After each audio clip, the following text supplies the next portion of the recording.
दोस्तों, आप सभी का एक बार फिर से स्वागत है हमारी आज की एक और इंटरेस्टिंग वीडियो में। दोस्तों, ये बात तो आप सभी को पता है कि जब से पृथ्वी बनी है तब से लेकर अब तक इसमें कई सारे बदलाव हो चुके हैं। जैसे कभी पृथ्वी का हिस्सा जो एक समय पानी के बाहर हुआ करता था वह आज के समय पानी में डूब चुका है, तो वही जमीन का जो हिस्सा पानी के अंदर हुआ करता था, हो सकता है कि आज हम जिस हिस्से पर खड़े हैं वह वही हो, और ऐसा सदियों से होता आया है।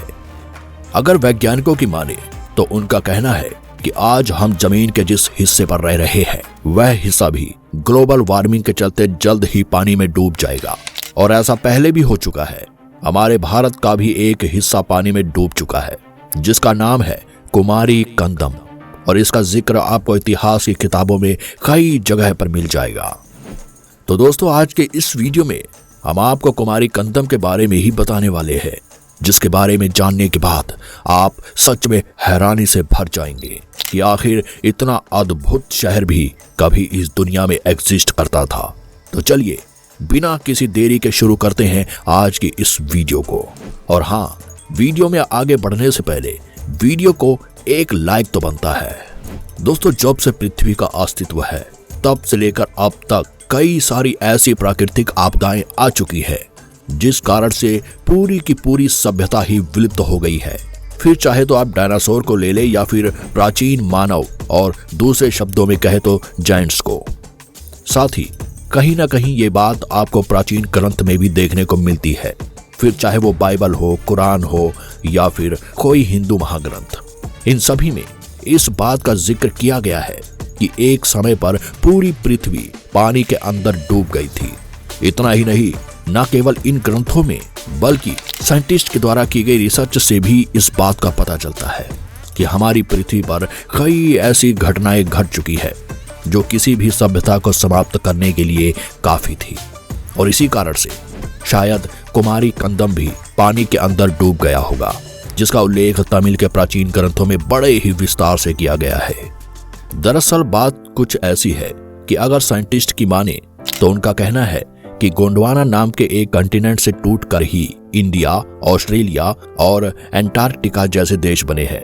और इस बात का पता 19वीं सेंचुरी में हुई एक रिसर्च से लगाया गया था। साथ ही उस रिसर्च के रिजल्ट से इस बात का पता भी लगा था कि आज से करीब 15,000 साल पहले भारत के निचले हिस्से में एक और हिस्सा जुड़ा हुआ था जो आज के समय पूरी तरह पानी में डूब चुका है। इसका पता करने के बाद साइंटिस्ट और 19वीं सेंचुरी के महान जियोलॉजिस्ट फिलिप केल्टर ने इसे लेमुरिया नाम दिया था, और इसी खोज के साथ ही एक और द्वीप की खोज हुई थी जिसको आज मू नाम से जाना जाता है। पर शायद आप जानकर चौंक जाने वाले हैं कि ये द्वीप भी आज के समय पानी के अंदर डूब चुका है। अगर आप साइंटिस्ट की माने तो उनका कहना है कि जिस तरह से प्राचीन समय में लेमुरिया और मू पानी के अंदर समा गए थे, ठीक इसी तरह से वर्तमान में बढ़ रही ग्लोबल वार्मिंग के चलते कई और देश या फिर कुछ देशों के कुछ हिस्से जल्द ही पानी के अंदर पूरी तरह डूब जाने वाले हैं। और डूबे हुए द्वीप के बारे में अगर रिसर्चर्स की माने तो उनका कहना है कि उन्होंने वहां से जितनी भी चीजें खोजी हैं उससे तो इतना ही पता चलता है कि ये दोनों द्वीप बहुत ज्यादा एडवांस्ड या कहें डेवलप्ड थे, और उनकी टेक्नोलॉजी भी कहीं ज्यादा अच्छी थी। फिलिप केल्टर का कहना तो यहां तक है कि सबसे पहले मनुष्य का जन्म भी इसी द्वीप से हुआ था, और यहीं से इंसानियत की शुरुआत भी हुई थी। लेकिन इसका सबसे ज्यादा उल्लेख तमिल के प्राचीन ग्रंथों में मिलता है, और तमिल में लेमुरिया को कुमारी कंदम नाम दिया गया है। इसके साथ ही इन्हीं ग्रंथों में इसे कई और नाम से भी बुलाया गया है, जैसे कुमारी कंटनम और कुमारी नाडू, और ये सारी जानकारी इस बात को साबित करती है कि यहाँ पर प्राचीन समय में एक तमिल सभ्यता रहा करती थी जो आज के समय विलुप्त हो चुकी है। तमिल के साथ साथ दक्षिण भारत के भी कुछ ग्रंथों में इसके बारे में उल्लेख दिया गया है, और इसी के आधार पर वैज्ञानिक इसकी खोज में लगे हुए हैं और उम्मीद कर रहे हैं कि उन्हें वहां से जल्द ही कुछ ऐसा मिले जो इस बात को साबित कर सके कि वहां पर सबसे ज्यादा डेवलप्ड ह्यूमंस रहा करते थे। और यही कारण है कि वे लोग इसे पांडियन महापुरुष के साथ जोड़कर देख रहे हैं। आपको हम ये बात तो पहले ही बता चुके हैं कि इसकी खोज फिलिप स्केल्टन ने की थी, लेकिन खोज करने के बाद भी उन्हें इस बात पर बिल्कुल भी विश्वास नहीं था कि इस जगह पर सच में इतना ज्यादा डेवलप्ड सिविलाइजेशन रहा करता था। लेकिन इसके बाद ये भारत घूमने आए और इन्होंने यहाँ के प्राचीन ग्रंथों को पढ़ा, जहाँ पर इन्हें कुमारी कंदम के बारे में लिखी जानकारी मिली, और तब जाकर इन्हें विश्वास हुआ कि हाँ, सच में उन्होंने जो खोज की है वह बहुत ज्यादा महत्वपूर्ण है। जब से कुमारी कंदम नाम के इस महाद्वीप की खोज हुई है, तब से ये बात एक डिबेट का मुद्दा बनी हुई है कि आखिर सबसे पहले इंसान कहां से डेवलप हुए थे, क्योंकि किताबों में तो अभी तक यही बताया जाता है कि सबसे पहले इंसान अफ्रीका जैसे विशाल महाद्वीप में ही पहुंचे थे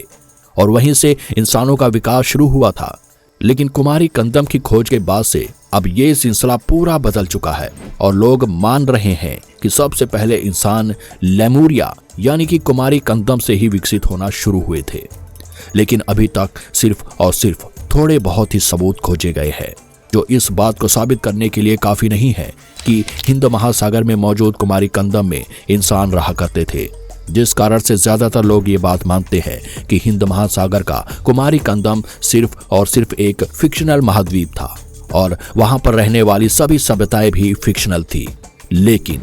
अगर देखा जाए तो ये कहानी कहीं से भी फिक्शनल नहीं है, क्योंकि अगर आपने रामायण देखी है तो आपने कहीं ना कहीं इस बात को जरूर सुना होगा कि रावण के मरने के साथ ही पूरी लंका, जो कि सोने से बनी हुई थी, वह पानी के अंदर डूब गई थी। और जब राम जी का 14 वर्षों का वनवास पूरा होने को था, तब उनका रावण के साथ एक महायुद्ध हुआ था और उस युद्ध में उनके साथ वानर सेना थी और तब महाविध्वंस हुआ था। और फिलिप स्केल्टन की खोज के हिसाब से देखा जाए तो उन्होंने मेडागास्कर से बहुत सारे ऐसे स्केल्टन खोजे थे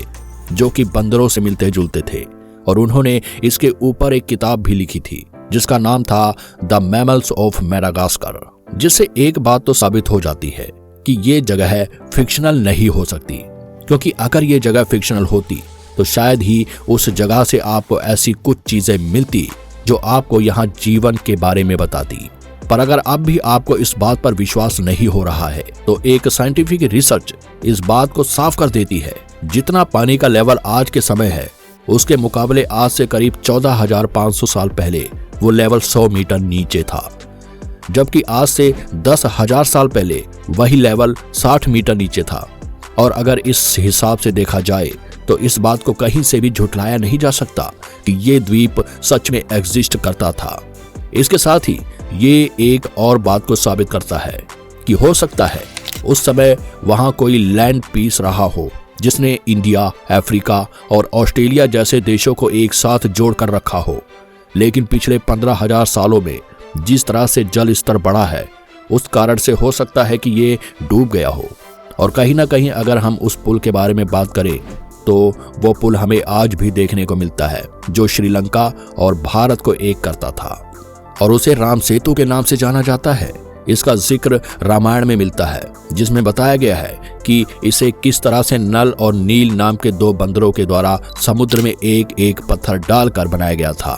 और ये बात मैं आपको पहले ही बता चुका हूँ कि खोजकर्ता फिलिप स्केल्टन ने जब इस जगह पर खोज की थी तो इन्हें यहाँ से बंदरों के अवशेष मिले थे, जो इस बात को साफ करते हैं कि ये जगह या कहें कुमारी कंदम रामायण से संबंध रखता है। साथ ही ये इस बात को भी बताते हैं कि यहाँ पर कभी न कभी इंसानों का अस्तित्व तो जरूर हुआ करता था। इतना ही नहीं, इसके अलावा भी बहुत सारी ऐसी बातें हैं जो लेमुरिया महाद्वीप के बारे में निकलकर सामने आ रही है। सबसे पहली बात तो ये है कि ऐसा माना जा रहा है कि लेमुरिया महाद्वीप आज से करीब 1 लाख साल से भी ज्यादा पुराना है। और तो और वहां के लोग सामान्य इंसान के तुलना में काफी ज्यादा लंबे और चौड़े होते थे। लेकिन अगर ये 1 लाख साल से लेकर पिछले 15,000 साल तक अस्तित्व में थे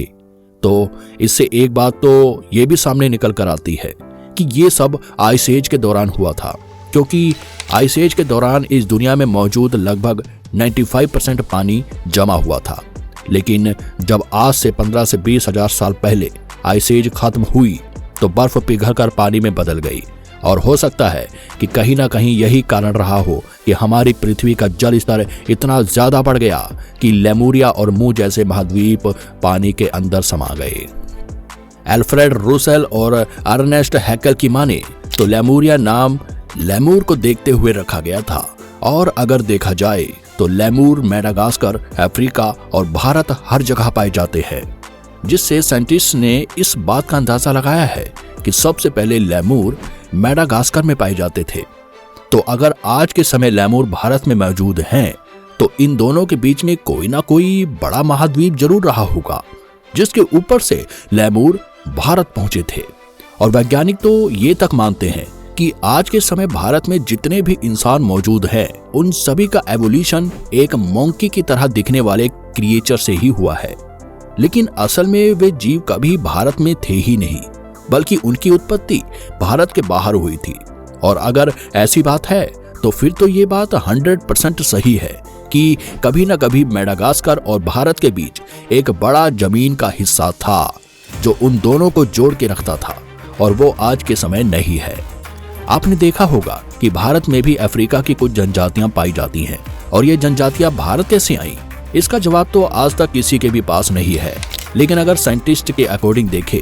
तो इससे हमें साफ साफ पता चलता है कि ये जनजातियां भारत पर तभी आ सकती थी जब अफ्रीका, मेडागास्कर और इंडिया तीनों एक ही लैंड मास से जुड़े होते, जो एक और सबूत है कि कभी ना कभी कुमारी कंदम इस दुनिया में एग्जिस्ट तो करता था। इतना ही नहीं, माना तो यह भी जाता है कि आज अफ्रीका, ऑस्ट्रेलिया और मेडागास्कर और भारत में जो भी जनजातियां या फिर इंसान मौजूद है, वो सभी के सभी कुमारी कंदम से ही आए हैं। क्योंकि जब ये डूब रहा था तब वहां की कुछ जनजातियां जो बचकर निकल गई थी, उन्होंने अफ्रीका, ऑस्ट्रेलिया और मेडागास्कर और भारत में शरण ली थी, और उन्हीं लोगों ने अलग अलग देश बनाकर उनका विकास किया है। वैसे आपका इसके बारे में क्या मानना है, हमें कमेंट में जरूर बताइए। और हाँ, अगर आपको हमारा आज का ये वीडियो पसंद आया हो तो वीडियो को लाइक और चैनल को सब्सक्राइब करना बिल्कुल मत भूलिएगा। धन्यवाद।